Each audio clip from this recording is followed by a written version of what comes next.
बड़ी खबर यह है कि अजीत पवार देवेंद्र फडणवीस के समर्थन में आ गए हैं। कल एनसीपी विधायक दल की बैठक थी और अजीत पवार ने इस बैठक में तकरीबन ये साफ कर दिया कि चूंकि बीजेपी मायावती में सबसे बड़ी पार्टी बनकर उभरी है, इसलिए देवेंद्र फडणवीस को सीएम बनना चाहिए। यानी कि सबसे बड़ी दावेदारी देवेंद्र फडणवीस की बनती है क्योंकि बीजेपी को सबसे ज्यादा सीटें हासिल हुई हैं और ऐसे में ये इशारा अजीत पवार की ओर से।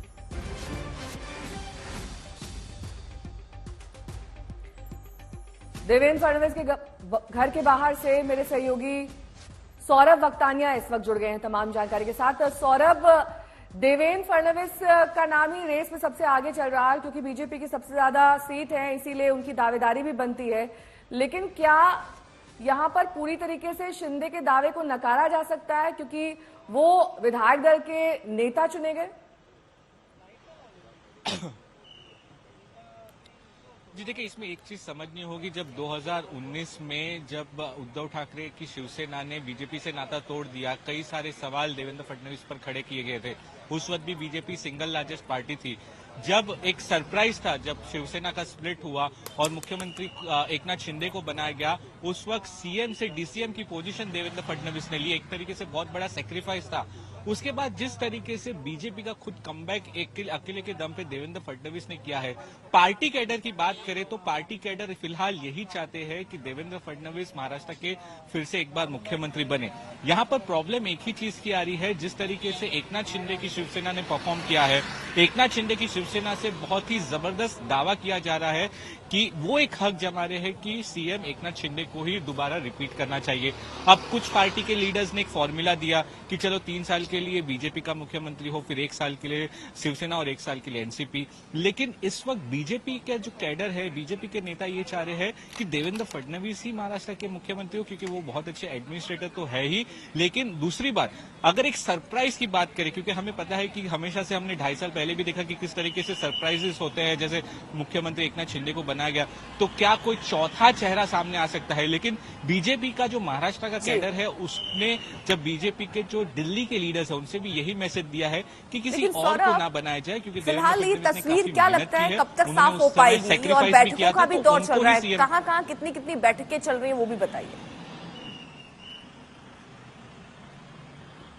जी देखिए, इस वक्त कैमरा पर्सन स्वप्निल से कहूंगा कि ये फडणवीस के घर के बाहर तो जबरदस्त बैठकों का सिलसिला चल ही रहा है।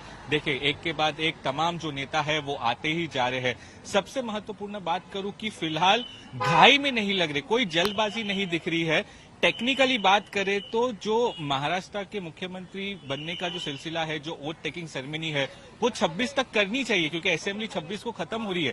लेकिन टेक्निकली ऐसी बात की जा रही है कि शायद 26 शाम में बीजेपी और जो अन्य दल है वो महाराष्ट्र के गवर्नर के पास जाके अपना गवर्नमेंट फॉर्म करने के लिए दावा कर सकते हैं और उसके बाद कुछ ही दिनों के बाद जो है वोट टेकिंग सेरेमनी, एक ग्रैंड सेरेमनी की जा रही है। ऐसा हमको सुनने में आया है कि बहुत ही बड़ी ग्रैंड सेरेमनी होगी, वानखेड़े को बुक किया जाएगा। लेकिन इस वक्त अगर मैं फिलहाल आपको बात करूं तो कोई जल्दबाजी में नहीं दिख रहे हैं।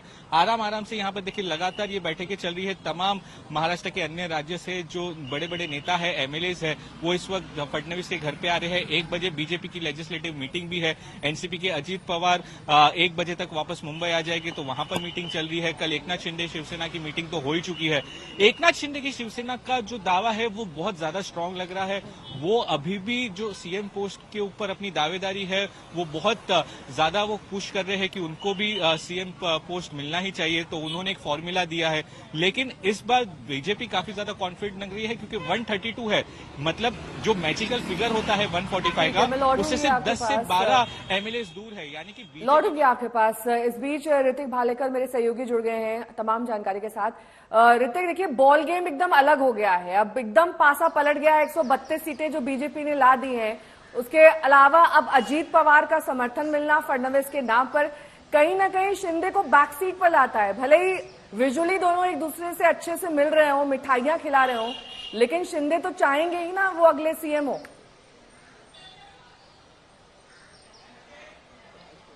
जी बिल्कुल, वो तो चाह रहे हैं और उस दिशा में प्रक्रिया भी शुरू हो चुकी है क्योंकि कल जो असेंबली एमएलएज की जो मीटिंग हुई एकनाथ शिंदे की ताज लैंड्स एंड बांद्रा में, उस बैठक में जब एकनाथ शिंदे ने जो पीएम मोदी हो, अमित शाह हो, उनका अभिनंदन प्रस्ताव पारित किया, उनके बारे में भाषण किया और साथ ही साथ आरएसएस को भी उन्होंने बहुत महत्वपूर्ण बताया कि जिस प्रकार आरएसएस ने ज्यादा से ज्यादा वोटिंग हो जिसके लिए काम किया है। और साथ ही कई सारे विधायक जब एकनाथ शिंदे भाषण कर रहे थे तब वो बीच में ही उन्हें टोक रहे थे, कह रहे थे कि ये सब मुमकिन हुआ क्योंकि आप महायुति का चेहरा थे और फिर एक बार महाराष्ट्र में महायुति का नेतृत्व आप ही को करना चाहिए, मुख्यमंत्री पद के दावेदार आप ही होने चाहिए। ये कहते ही एकनाथ शिंदे ने उन्हें समझाने की कोशिश की कि काम उस दिशा में शुरू है, वर्क इज इन प्रोग्रेस।